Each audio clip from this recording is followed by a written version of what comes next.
خالی از عاطفه و خشم، خالی از خویشی و غربت، گیج و مبهوت بین بودن و نبودن. عشق آخرین هم سفر من، مثل تو منو رها کرد، حالا دستام مونده و تنهایی من.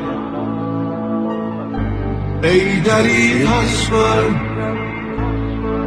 که بی خود مثل تو